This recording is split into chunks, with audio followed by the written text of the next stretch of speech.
أعوذ بالله من الشيطان الرجيم بسم الله الرحمن الرحيم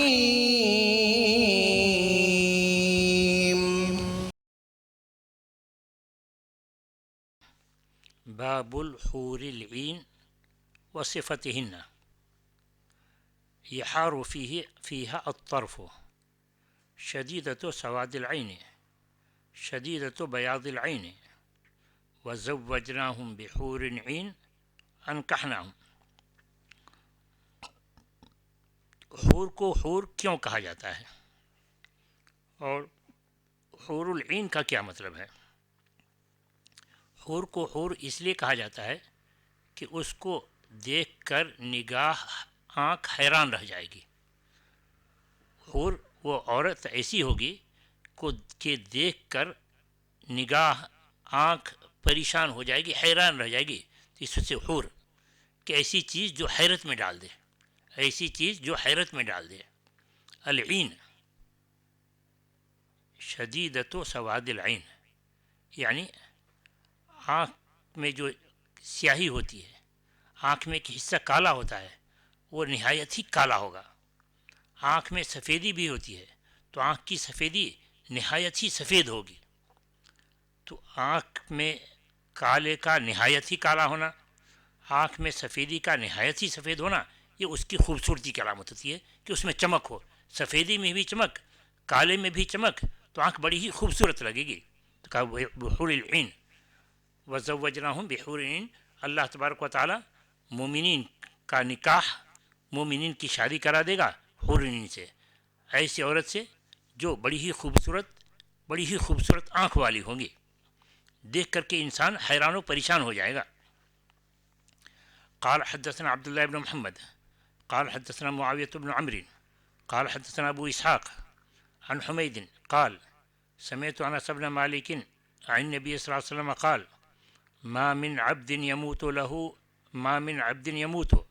له عند الله خير يسره أن يرجع إلى الدنيا وأن له الدنيا وما فيها إلا الشهيد لما يرى من فضل الشهادة فإنه يسره أن يرجع إلى الدنيا فيقتل مرة أخرى۔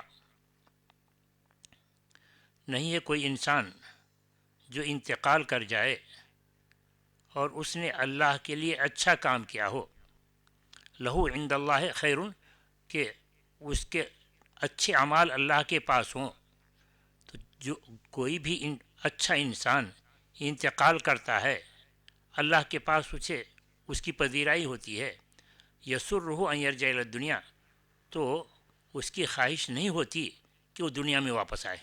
انسان مرنے کے بعد باوجود ایک اچھے مقام میں اسے رکھا جائے،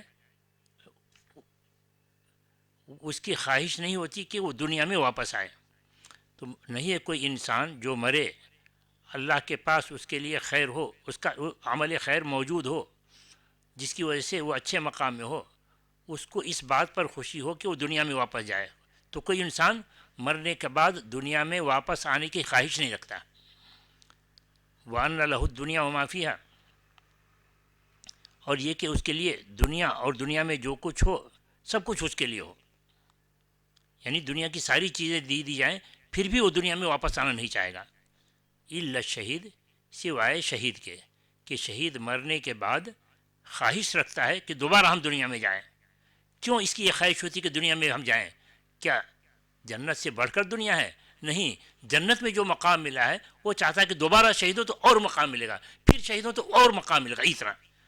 الا الشہید، سوائے شہید کے، لما یرا من فضل شہادہ، شہادت کی فضیلت کی وجہ سے اللہ تعالیٰ جو اسے مقام دیتا ہے تو اس کی خواہش اور فضیلت کے حصول کی ہوتی ہے کہ اور نعمت ملے، ایسی جنت ہمیں اور ملے۔ فإنه يسره أن يرجع إلى الدنيا، کہ شہید چاہتا ہے کہ وہ دنیا میں واپس جائے، فيقتل مرة أخرى، دوبارہ اس کو قتل کیا جائے تاکہ کوئی دوسری جنت ملے۔ تو جنت ایسی کہ اس کی طلب اس کی بڑھتی چلی جاتی ہے کہ اس سے اور اعلیٰ ملے، اس سے اور اعلیٰ ملے۔ وفي رواية ما أحد يدخل الجنة يحب أن يرجع إلى الدنيا جنت میں داخل ہونے والا کوئی شخص نہیں چاہتا ہے کہ دنیا میں واپس آئے اور اس کے زمین کی ساری چیزیں ملے، سوائے شہید کے کہ وہ تمنا کرتا ہے، یا تمنا ان یرجع الی الدنیا، شہید تمنا کرتا ہے کہ دنیا میں دوبارہ واپس جائے، فیقتل 10 مرات، 10 بار اس کو قتل کیا جائے، تحدید کے لیے نہیں کہ 10 بار، 10 بار اسے قتل کیا جائے کہ جتنی بار ہم قتل کیے جائیں گے اتنی ہی بار ہمارے مقام اونچا ہوتا چلا جائے گا، لما یرا من الکرامت، شہادت کی وجہ سے اس کی جو تکریم ہو رہی ہے، اس کو جو اعزاز دیا جا رہا ہے، اس کو دیکھ کر اس کی خواہش ہوتی ہے کہ میں بار بار مروں اور بار بار اس تکریم سے نوازا جاؤں۔ الا الشہید، شہید کو شہید کیوں کہا جاتا ہے؟ کریں شہید کو شہید اس وجہ سے کہا جاتا ہے لأن اللہ و ملائکتہ شہود لہ بالجنہ، کہ اللہ اور اللہ کے فرشتے اس کے لیے جنت کی گواہی دیتے کہ یہ تو جنتی ہے، تو اس وجہ سے شہید کو شہید کہا جاتا ہے۔ وقیلا لأن ملائکۃ الرحمت تشہدہ، کہ رحمت کے فرشتے شہید کے پاس آتے ہیں، جو اللہ کی راہ میں قتل کیا جائے اس کے پاس رحمت کے فرشتے آتے ہیں، اس وجہ سے شہید کو شہید کہا جاتا ہے۔ وقیلا لشہادتہ بالحق فی امر اللہ حتی قتل، وہ حق کی گواہی دیتا رہتا ہے، حق کا پیغام پہنچاتا رہتا ہے یہاں تک کہ وہ قتل کر دیا جاتا ہے، تو اس وجہ سے کہ وہ شہید یعنی اس نے شہادت کا حق ادا کر دیا، یعنی اس نے شہادت کا حق ادا کر دیا، اس وجہ سے اس کو شہید کیا جاتا ہے، کہا جاتا ہے۔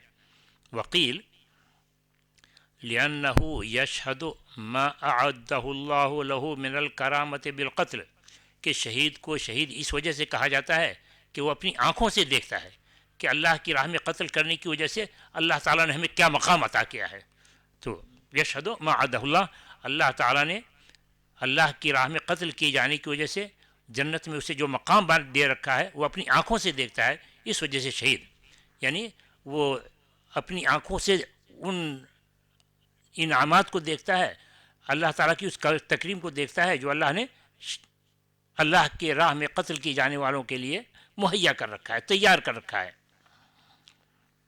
ایک اور شہید کو شہید کہنے کی وجہ بیان کی گئی لأنہ ممن یستشہد یوم القیامہ مع النبی صلی اللہ علیہ وسلم علی الناس، کہ جیسے رسول گواہی دیں گے لوگوں پر کہ ہم نے ان کو اسلام پہنچا دیا، شہید سے بھی گواہی لی جائے گی، وہ بھی گواہی دے گا کہ ہم نے لوگوں کو اسلام پہنچایا اور اسی راہ میں ہم مارے گئے، ہم نے لوگوں کو اسلام پہنچایا اور اسی راہ میں ہم مارے گئے، تو اس کی شہادت لی جائے گی، تو اس وجہ سے اسے شہید کہا جاتا ہے کہ یہ گواہ ہے، یہ گواہ ہے کہ اس کی جان اسی راہ میں گئی ہے۔ تو یہ خصوصیت اللہ کی راہ میں قتل کیے جانے والوں کے لیے ہے، کسی اور کو یہ خصوصیت حاصل نہیں ہوگی۔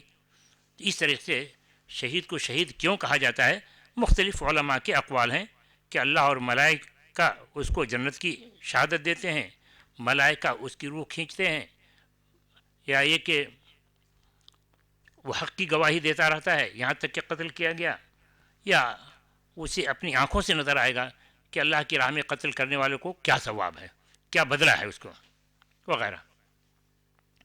تو اس حدیث میں شہادت کی ترغیب دی جا رہی ہے کہ اللہ کی راہ میں شہید ہونے کی تمنا کرو، اللہ کی راہ میں شہید ہونے کی تمنا کرو۔ پھر اس حدیث کا کیا جواب ہوگا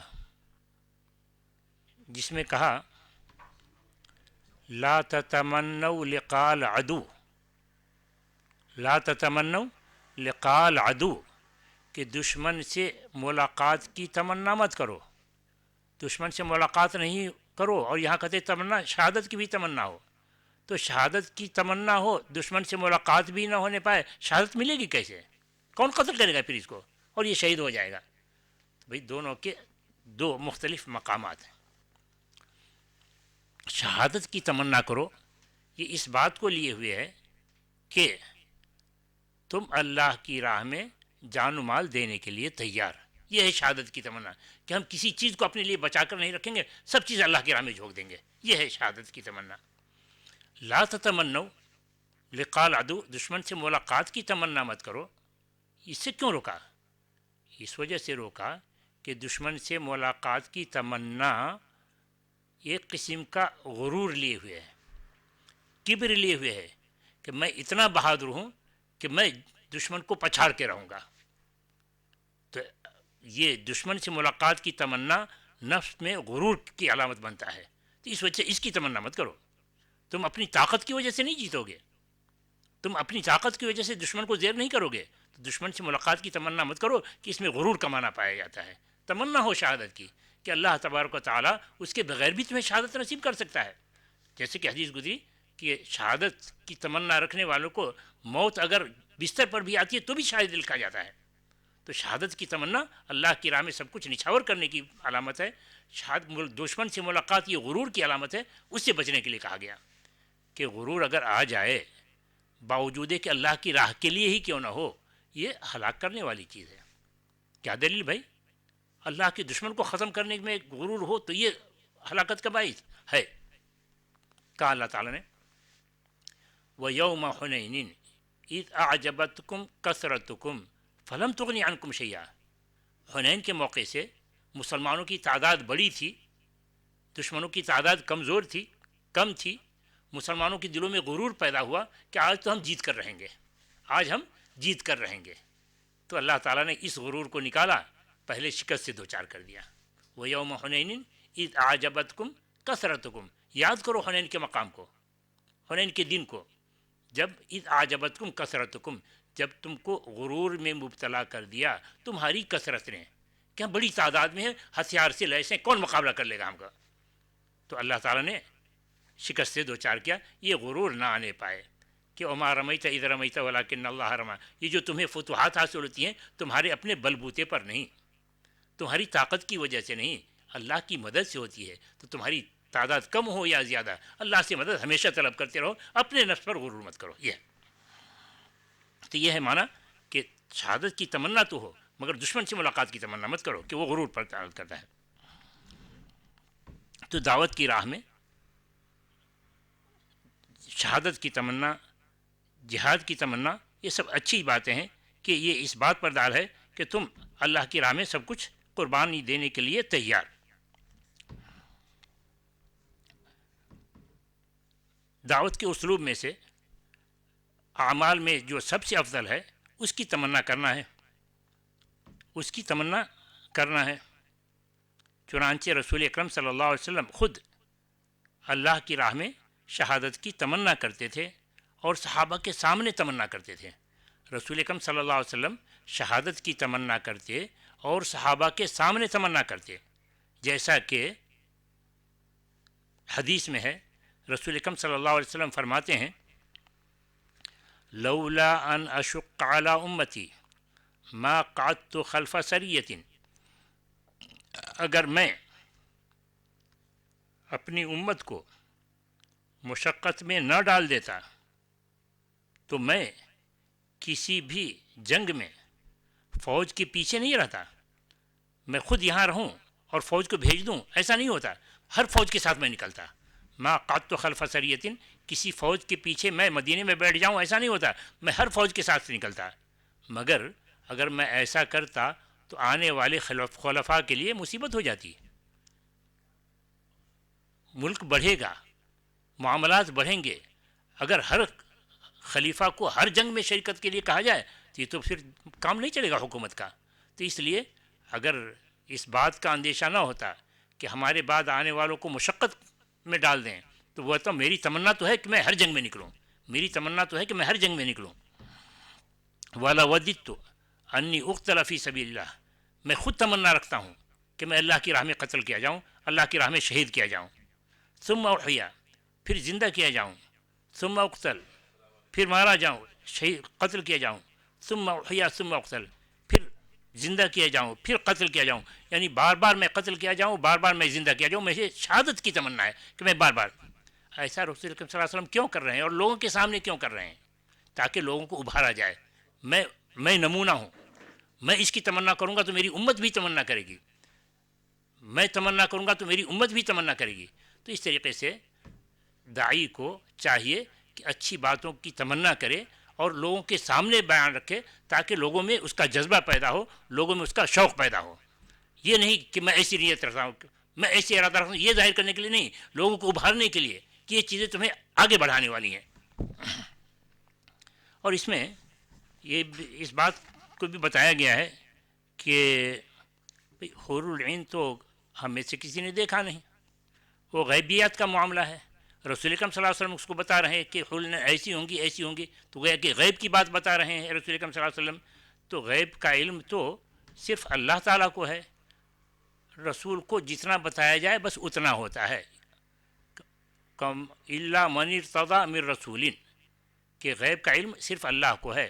ہاں اللہ تعالیٰ رسول کو جو محدود بات بتا دیں اس کا علم ہوتا ہے، تو اس میں سے ہے۔ تو یہ معجزات میں سے اللہ تعالیٰ نے رسول کو معجزہ دیا تھا، معجزہ کے طور پر آپ کو جنت و جہنم کی سیر بھی کرائی گئی، جہنم میں کیا کچھ مناظر ہیں، جنت میں کیا کچھ نعمتیں ہیں وہ دکھایا گیا، اور آپ نے امت کو بیان کیا۔ تو یہ امور غیبیات میں سے ہیں جن کا انکشاف اللہ تعالیٰ نے اپنے رسول خاص پر کیا۔ تو اور یہ غیبیات جو رسول اکرم صلی اللہ علیہ وسلم سے ثابت ہیں اس کو ہمیں بیان کرنا چاہیے، تاکہ لوگوں میں اس کا علم ہو اور اس کی وجہ سے شوق پیدا ہو کہ ہم بھی اس چیز کو حاصل کریں، ہم بھی اس چیز۔ تو لوگوں کو شوق دلانے کے لیے وہ غیبیات جس سے اللہ تعالیٰ نے اپنے رسول کو مطلع کیا اور رسول نے ہم کو مطلع کیا، ہمیں لوگوں کو بیان کرنا چاہیے۔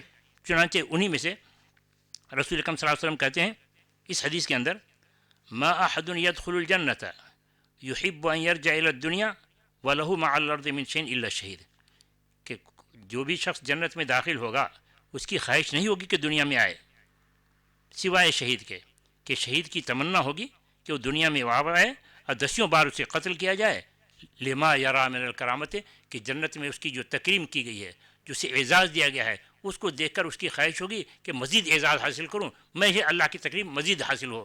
تو اللہ تعالیٰ سے دعا ہے کہ اللہ تبارک تعالیٰ ہم تمام لوگوں کو اللہ کی راہ میں محنت کرنے کی توفیق عطا فرمائے، اللہ کے دین کو عام کرنے کی توفیق عطا فرمائے، ہمیں ان لوگوں میں سے بنائے جن کے لیے اللہ تعالیٰ نے جنت الفردوس تیار کر رکھی ہے۔ اللہ تعالیٰ ہمیں ہر اس کام کی توفیق عطا فرمائے جس سے اللہ راضی ہو اور ہمیں جنت نصیب ہو۔